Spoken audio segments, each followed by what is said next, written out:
رمضان شریف کا بابرکت مہینہ، رحمتوں کا عشرہ اللہ تعالیٰ نے ہمیں نصیب فرمایا ہے۔ دعا کریں اللہ تعالیٰ جتنے بھی ہماری اس رحمت کے عشرے کی ساعتیں، لمحات باقی رہ گئے ہیں، اللہ ہم پر اپنی رحمتوں کا نزول فرمائے۔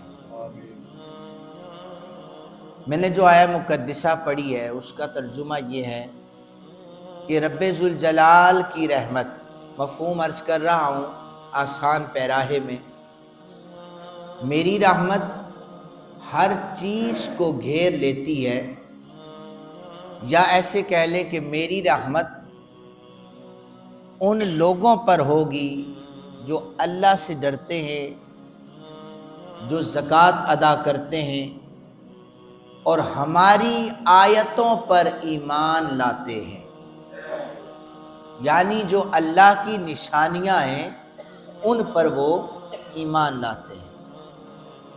اس آیہ مقدسہ میں بیان یہ ہوا کہ اللہ کی رحمت ان لوگوں کو گھیر لیتی ہے جن کے دلوں میں اللہ کا خوف باقی رہتا ہے۔ جن کے دل میں اللہ کا خوف باقی نہیں رہتا، وہ بے لگام جانور کی طرح زندگی گزارتے ہیں، چونکہ انہیں وحدہ لم یزل کا خوف نہیں رہتا، ان پر کبھی بھی اللہ کی رحمت نازل نہیں ہوتی۔ جو زبان سے تو اقرار کر رہا ہو اور دل سے تصدیق نہ کر رہا ہو، اسے کامل مومن بھی نہیں کہا جاتا۔ اور پھر جو شخص متقی ہو، پرہیزگار ہو، قرآن حکیم میں جو احکامات خدا بندی بیان ہوئے ہیں وہ اگر ان پہ عمل پیرا ہو جائے، اس شخص کے پر اللہ اپنی رحمتیں برساتا ہے، اس کے رزق میں بھی برکتیں ہو جاتی ہیں، اس کی زندگی میں بھی برکتیں اللہ عطا فرما دیتا ہے۔ رمضان شریف کے مہینے میں ہر شخص، ہمارا حسن ظن ہے کہ وہ روزے کی حالت میں ہے، اور ہر شے کی کوئی نہ کوئی زکوٰۃ ہوتی ہے۔ انسان کے جسم کی بھی زکوٰۃ ہے، فرمایا انسان کے جسم کی جو زکوٰۃ ہے وہ روزہ ہے، یہ انسان کے جسم کی زکوٰۃ ہے۔ روزہ دراصل انسان کے لیے شفا کا پیغام لے کے آتا ہے کہ یہ جسمانی بیماریوں کو بھی دور کر دیتا ہے، روحانی بیماریوں کو بھی دور کر دیتا ہے۔ جن کے دل ابھی بھی پلید ہوں، جن کے دل شیطانیت سے بھرپور ہوں اور وہ روزہ بھی رکھیں اور پھر شیطانیت بھی کریں، تو ان پر نہ اللہ کی رحمتیں برستی ہیں، نہ اللہ کی ان کے رزق میں برکتیں آتی ہیں۔ اس لیے جو اللہ کی آیات کو، اللہ کی نشانیوں کو تسلیم کرتا ہے، جو زکوٰۃ ادا کرتا ہے، جو روزہ رکھتا ہے، احسن طریقے سے روزے کے سارے فرائض پورے کرتا ہے، اللہ اسی پر اپنی رحمتوں کا نزول فرماتا ہے۔ فرمایا رمضان شریف کے مہینے میں 4 کام ایسے ہیں اگر لوگ انہیں کریں اللہ ان سے راضی ہو جائے۔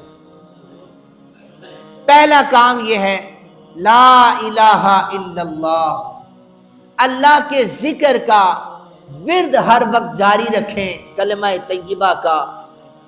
اللہ اس ذکر کی بدولت ہم سے راضی ہو جائے گا۔ فرمایا کہ صبح و شام استغفار کریں۔ ہمارے آقا کریم صلی اللہ علیہ وآلہ وسلم، اور نبی تو معصوم عن الخطا ہوتا ہے، حضور نے فرمایا میرے صحابہ میں تم میں سے سب سے زیادہ استغفار کرنے والا ہوں۔ حضور آپ کے پلے تو گناہ نہیں ہے، سوچ بھی نہیں سکتے، تو پھر استغفار کیوں؟ فرمایا یہ اپنی امت کے لیے یہ میں پیغام دے رہا ہوں۔ ہمارے انبیاء تو معصوم عن الخطا ہیں، وہ اتنا استغفار کر رہے ہیں، اور میرے اور آپ جیسے لوگ جو گناہوں میں لتھڑے ہوئے ہیں وہ استغفار کریں گے تو تب اللہ ان سے راضی ہو جائے گا۔ فرمایا رمضان شریف میں آپ جنت کی طلب کریں، جنت مانگیں اللہ سے، اللہ مجھے جنت عطا فرما، میں دنیا سے چلا جاؤں تو مجھے جنت عطا فرما۔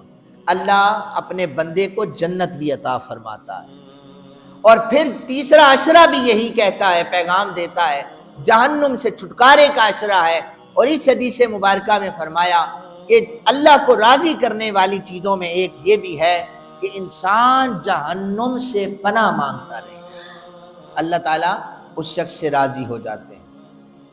یہ جو آیت مقدسہ پڑھی ہے، جب یہ نازل ہوئی تو یہودی خوش ہو گئے، ہم پر بھی اللہ کی رحمت ہوگی، چونکہ یہاں پر حکم جو آ گیا ہے کہ سب پر اللہ کی رحمت ہوگی، ہم بھی تو زکوٰۃ دیتے ہیں، یہودی بھی زکوٰۃ دیتے تھے۔ وہ کسی وقت ٹاپک ہوا میں بتاؤں گا کہ ان کا زکوٰۃ کا انداز کیا تھا اور کس طریقے سے وہ جو زکوٰۃ کا نصاب کیسے ان کا پورا ہوتا تھا۔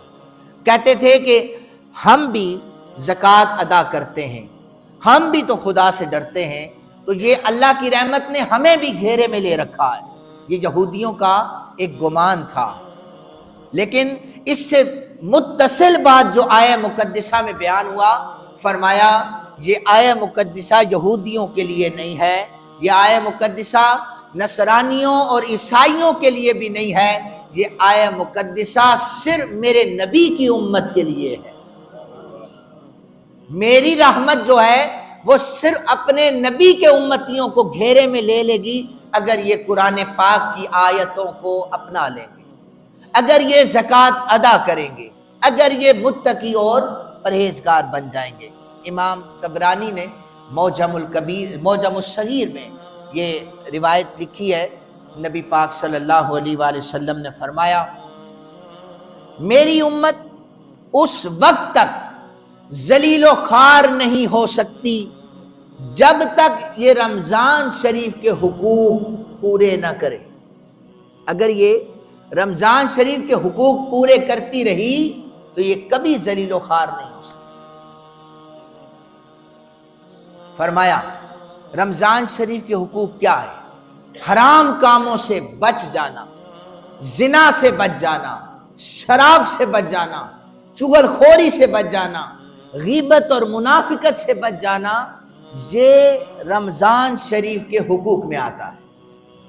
اگر امت ان کاموں سے بچ گئی گویا انہوں نے رمضان شریف کا حق ادا کر دیا، پھر ہوگا کیا؟ فرمایا اس رمضان شریف سے لے کر اگلے رمضان شریف تک اللہ اچھے طریقے سے رمضان گزارنے والوں پر اپنی رحمتوں کا نزول فرماتا رہے گا۔ اور جس نے روزہ بھی رکھا، احکامات خداوندی کی دھجیاں بھی اڑائی، برائی کے کام بھی کیے، فرمایا اس رمضان سے لے کر وہ اگلے رمضان تک ذلیل و خوار ہوتا رہے گا، وہ ذلیل و خوار ہوتا رہے گا، چونکہ اس نے رمضان کے حقوق پورے نہیں کیے۔ اس نے جو جو اعمال قرآن پاک نے احکامات میں منع کیے، جو جو احادیث میں منع ہوئے، وہ سارے کے سارے وہی کرتا رہا۔ فرمایا کہ اگلے رمضان تک اللہ کی بھی اس پر لعنت ہوگی، اللہ کے فرشتے بھی اس پر لعنت کرتے رہے۔ ہم 12-13 گھنٹے کا روزہ رکھ کے پھر اس طرح اتراتے ہیں کہ ہم نے پتہ نہیں احسان کر دیا ہے روزہ رکھ کر۔ تو جو شخص رمضان میں روزہ تو رکھے لیکن روزے کا حق ادا نہ کرے، اس پر اللہ کی بھی لعنت ہے، اللہ کے فرشتوں کی بھی لعنت ہوتی ہے۔ کیونکہ جو پہلے حدیث مبارکہ پڑھی کہ جنت مانگے، نبی کریم صلی اللہ علیہ وآلہ وسلم نے فرمایا اللہ وحدہ لم یزل پورا سال فرشتوں کو حکم دیتا ہے جنت کو سجاؤ، اسے مزین کر دو، اس میں ہیرے جواہرات لگا دو، جنت کو سجایا جائے، کیونکہ ایک اللہ کا مہینہ ایسے آنے والا ہے جس مہینے میں اللہ جنتیوں کی تعداد کو بڑھا دے گا۔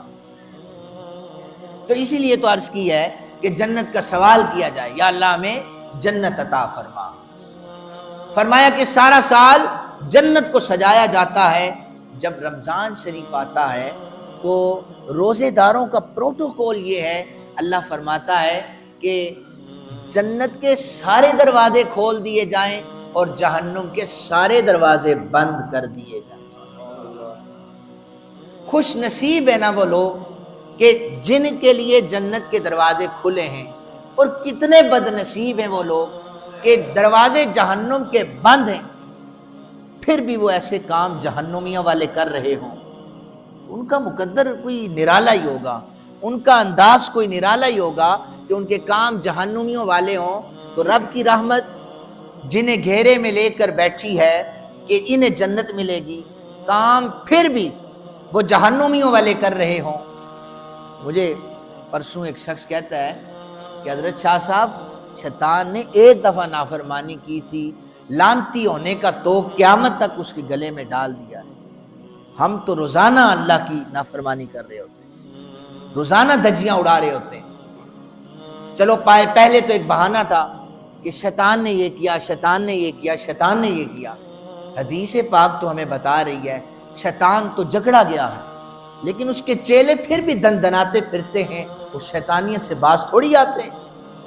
فرمایا ان کے لیے تو ان کا پروٹوکول امت محمدیہ کا یہ تھا کہ ان کے لیے جنت کے دروازے کھولے جائیں، لیکن یہ بدبخت ایسے ہیں کہ جنت کی طرف جانا ہی نہیں چاہتے، یہ کام ایسے کر رہے ہیں۔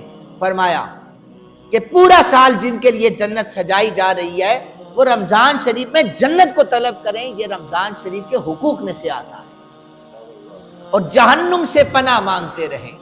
ایسے کام کریں جو جہنم میں لے جانے والے نہ ہوں۔ مولانا روم رحمت اللہ تعالی علیہ نے محمود غزنوی کے حوالے سے ترغیباً یہ واقعہ لکھا ہے۔ آپ فرماتے ہیں کہ محمود غزنوی نے اپنی سلطنت کی تجوری کا دروازہ کھولا اور اپنے جتنے سپاہی تھے انہیں کہا جاؤ، جس جس چیز پہ ہاتھ رکھو گے وہ چیز تمہاری ملکیت میں آ جائے گی۔ سارے سپاہی بھاگے، کسی نے ہیرے پہ ہاتھ رکھا، کسی کے حصے میں سونا آیا، کسی کے حصے میں محلات آئے، کوئی اسلحہ اس پر ہاتھ رکھا۔ لیکن وہ جو سپاہی بھاگ کر گئے ان سپاہیوں میں، ان وزراء میں ایک وزیر جس کا نام ایاس تھا، وہ محمود کے قریب بیٹھا رہا۔ مولانا روم لکھتے ہیں کہ سلطان محمود غزنوی رحمت اللہ تعالی علیہ نے پوچھا کہ ایاس، سارے وزراء چلے گئے، میری تجوری پر ہاتھ رکھ رہے ہیں، محلات کو لے رہے ہیں اور ہیرے جواہرات کو لے رہے ہیں، تو کیوں نہیں اٹھا؟ ایاس کہنے لگا بادشاہ سلامت، آپ کا یہی حکم نامہ ہے کہ جس پر جس نے ہاتھ رکھا وہ اسی کا ہو جائے گا؟ کہا ہاں میرا وعدہ ہے۔ ایاز نے پھر بادشاہ سلامت پر ہاتھ رکھا، گھٹنے پہ ہاتھ رکھ کے کہنے لگا مجھے کچھ نہیں چاہیے سلطان، مجھے صرف تیری سنگت چاہیے، مجھے صرف تیری سنگت چاہیے، اگر تیری سنگت میرے ساتھ رہی تو مجھے ساری سلطنت مل جائے گی۔ مولانا روم چونکہ واقعہ جو لکھتے ہیں ان سے ایک رزلٹ نکالتے ہیں واقعات سے۔ آپ نے لکھا ہے اللہ عز و جل نے جنت کے دروازے کھول دیے، اللہ وحدہ لم یزل نے جہنم کے دروازوں کو بند کر دیا۔ اب بھی کتنا بدبخت ہے وہ جو دنیا کے پیچھے بھاگ رہا ہے، دنیا کی خواہشات کے پیچھے بھاگ رہا ہے، لیکن ہاں کامیاب وہی ہونے والا ہے جو فنا فی اللہ ہو جائے گا، جو اللہ کی بارگاہ میں اپنا سودا طے کر لے گا کہ مالک ایک در تیرا ہے، تیرے ہی در کے پر میں جھکتا ہوں اور تجھے ہی میں مشکلات میں پکارتا ہوں، تو ہی میری مشکلات میں آسانیاں کرے گا۔ اب میں مشکلات کی گرداب میں پھنس چکا ہوں، میں تیرا دامن تھامنا چاہتا ہوں، مجھے ساری خدائی عطا کر دی جائے گی۔ یہ تب ہوتا ہے جب بندہ فنا فی اللہ ہو جائے، جب بندہ فنا فی اللہ ہو جائے، جب فنا فی المال ہو جائے، مال کی ہرس آ جائے، مال کی لالچ آ جائے، تو یاد رکھے مولانا روم نے فرمایا کہ وہ ہیرے جواہرات تو پا سکتا ہے لیکن اصل حاکم کی محبت نہیں پا سکتا۔ حاکم کی محبت پانے کے لیے اس کے بتائے ہوئے اصولوں پر عمل کرنا ہوتا ہے، اس کے بتائے ہوئے طریقے پر عمل کرنا ہوتا ہے۔ والذین هم بآیاتنا یؤمنون، اللہ کی رحمت ان لوگوں کا گھیر لیتی ہے، ان لوگوں کو گھیر لیتی ہے جو اللہ کی نشانیوں کا اقرار کر رہے ہوتے ہیں۔ فرمایا اس رمضان المبارک میں انعامات میں فرمایا کہ قرآن پاک کا نزول بھی ہوا، یہ رمضان شریف بھی کل قیامت میں آپ لوگوں کی شفاعت کرے گا، اور یہ قرآن پاک بھی بروز محشر ہم لوگوں کی شفاعت کرے گا۔ ہمارے پلے کیا ہے؟ کتنی نیکیاں کما کر بیٹھے ہیں، کسی کو کوئی سرٹیفکیٹ نہیں ہے کہ اس کی نیکیاں اسے جنت میں لے کے چلی جائیں، کسی کے پاس کوئی سند نہیں ہے۔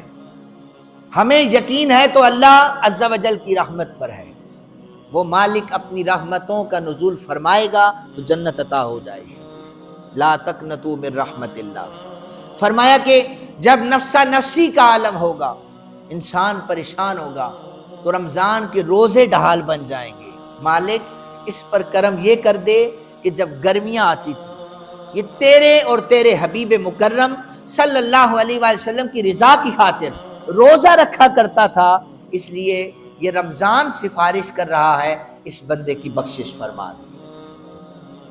اور پھر فرمایا کہ قرآن حکیم جو ہے یہ بھی اللہ تعالیٰ سے عرض کرے گا کہ مالک جب رات کو لوگ بستروں میں گھس جاتے تھے، یہ اٹھ کر تیرے کلام کی تلاوت کیا کرتا تھا، اس لیے قرآن کی برکتوں سے بھی آج اس کی سفارش پیش کی جا رہی ہے، اسے جنت عطا فرما دے۔ حضور نے فرمایا ہے یہ سند کسی عالم کی نہیں ہے، یہ سند کسی محدث کی نہیں ہے، یہ سند آمنہ کے لال جناب محمد رسول اللہ صلی اللہ علیہ وآلہ وسلم۔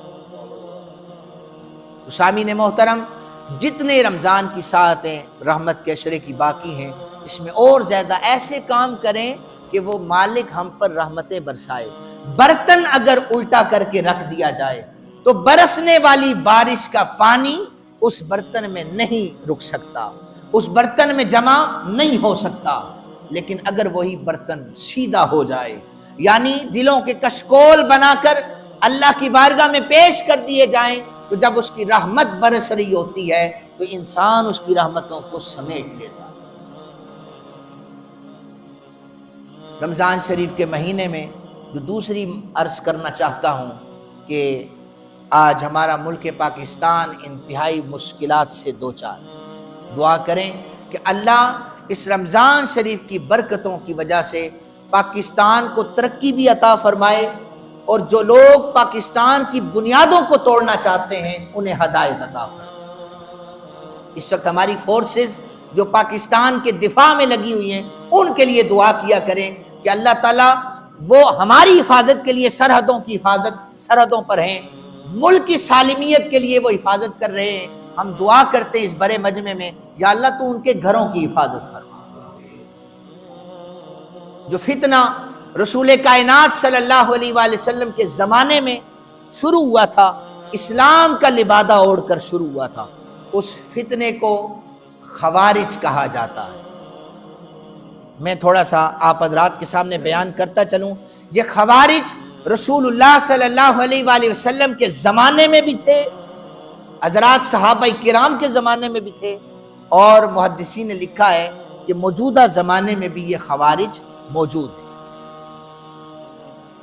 یہ مختلف ادوار میں موجود رہتے ہیں، اسلام کی جو راہ اعتدال ہے اس سے یہ دور ہو چکے ہیں۔ لبادہ ان کا اسلام کا ہے، لبادہ انہوں نے اسلام کا اوڑھا ہوا ہے۔ جیسے میں نے ایک جمعے پر عرض کی تھی کہ اسلام کا لبادہ اوڑھ کر اسلام کو ڈیفائن اس انداز میں یہ کر رہے ہوتے ہیں کہ یعنی انہوں نے مباح الدم، مسلمانوں کا جو خون ہے وہ حلال کر دیا ہوتا۔ آپ نے دیکھا نہیں ہے مساجد کے باہر دھماکے ہوتے ہیں، خودکش دھماکے ہوتے ہیں، معصوم جانیں ضائع ہو جاتی ہیں، یہ اور جنت کا سرٹیفکیٹ تقسیم کرتے ہوئے پھر رہے ہیں۔ یہ کہتے ہیں کہ جس نے جا کر مسلمانوں کی عبادت گاہوں پر حملہ کیا اسے جنت عطا کر دی جائے گی۔ یہ کون سا نظریہ ہے؟ یہ کون سا دین ہے؟ اللہ کی عزت کی قسم ہے جو میرے اور آپ کے آقا صلی اللہ علیہ وآلہ وسلم نے دین بیان کیا تھا کہ جب جنگ کے لیے لشکر تیار ہو جاتا، میرے آقا کریم صلی اللہ علیہ وآلہ وسلم فرمایا کرتے، میرے صحابہ لشکر تو تیار ہے، رستے میں اگر کوئی درخت بھی مل جائے اسے مت کاٹنا، اور اگر کوئی بوڑھا تمہاری تلوار کی زد میں آ جائے تو اس پر تلوار نہ اٹھانا، عورتوں پر تلوار نہ اٹھانا، بچوں پر تلوار نہ اٹھانا۔ کیا یہ بچے مسلمانوں کے تھے؟ کیا یہ فصلیں مسلمانوں کی تھی؟ یا یہ بوڑھے مسلمانوں کے تھے؟ ارے ایسا نہیں ہے، یہ دشمنوں کے بچے تھے، یہ کافروں کے بچے تھے۔ ہمارا اسلام یہ کہہ رہا ہے کافروں کے بچے ہوں، ان کے بوڑھے ہوں، ان کی عورتیں ہوں، ان پر ظلم نہ کرنا۔ اسلام امن پسند ملک ہے، لیکن یہ خوارج اسلام کا لبادہ اوڑھ کر جو تعریفات اسلام کی پیش کر رہے ہیں، اللہ کی عزت کی قسم یہ رسول اللہ صلی اللہ علیہ وسلم نے تعریفات نہیں، یہ حضور کا دین نہیں ہے۔ میں آپ کو بتاؤں، ان سے تو یہ جانوروں سے بھی بدتر ہیں جو دن دہاڑے مسلمانوں کا خون جائز قرار دیتے ہیں۔ آپ نے حضرت سلمان علیہ السلام کے حوالے سے پڑھا ہوگا کہ قرآن پاک میں بھی ہے کہ جب حضرت سلیمان علیہ السلام کا لشکر جرار جب کسی جگہ کی طرف نکلتا تھا تو بے شمار انکاؤنٹیبل تعداد ہوتی تھی، تو دور کہیں پر ایک چونٹی اپنے بل سے باہر نکلی تو کچھ چونٹیاں رزق کی تلاش میں پھر رہی تھی۔ ایک اس چونٹی وہ جو تھی، ان کی ملکہ جو تھی، وہ کہنے لگی اپنی چونٹیوں سے اپنے بلوں میں گھس جاؤ، سلیمان کا لشکر آ رہا ہے، کہیں بے دہانی میں تمہیں کچل نہ ڈالے۔ کیا کہا؟ بے دہانی میں کچل نہ ڈالے۔ چونٹی کا علم، جانور کا علم یہ بتا رہا ہے کہ اللہ کے نبی کے جو تربیت یافتہ ہوتے ہیں وہ دہان سے کبھی کسی مسلمان کا خون ضائع نہیں کرتے۔ بے دہانی ہو سکتی ہے، لیکن جو اللہ کے نبی کا تربیت یافتہ ہوتا ہے، جس نے دین رسول پاک صلی اللہ علیہ وسلم پڑھا ہوتا ہے، وہ کبھی بھی کسی مسلمان کی جان کو ضائع نہیں کرتا۔ یہ کون سی ایسے اسلام کا لبادہ اوڑھ کر بیٹھے ہوئے ہیں خوارج جو کہتے ہیں ہم لا الہ الا اللہ محمد رسول اللہ پڑھتے ہیں لیکن مسلمانوں کا خون ضائع کرتے ہیں۔ سوشل میڈیا کے جتنے مبصرین ہیں، ان تبصرہ نگاروں سے میری یہ گزارش ہے، وہ صبح سے ہم دیکھ رہے ہیں پوسٹیں چڑھا رہے ہیں، ادھر سے بھی لا الہ پڑھنے والے ہیں، ادھر سے بھی لا الہ الا اللہ پڑھنے والے ہیں۔ اور ہر کوئی لا الہ الا اللہ زبان سے کہہ دے اور دل سے وہ تصدیق نہ کرے، وہ کامل نہیں ہوتا۔ میرے آقا کریم صلی اللہ علیہ وسلم نے 1400 سال پہلے بتا دیا تھا، یہاں سے تسلیم کرو گے تب کامل ایمان والے کہلاؤ۔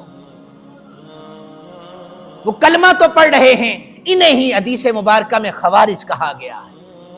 انہوں نے مسلمانوں کی تلوار کے خلاف تلوار اٹھائی ہے، انہوں نے کلمہ پڑھنا ہوتا ہے، لیکن یہ دین سے نکل جاتے ہیں جیسے تیر کمان سے نکل جاتا ہے۔ ان کی پہچان نہیں ہو سکتی، یہ یاد رکھیں، پناہ مانگا کریں، ان کی پہچان نہیں ہو سکتی۔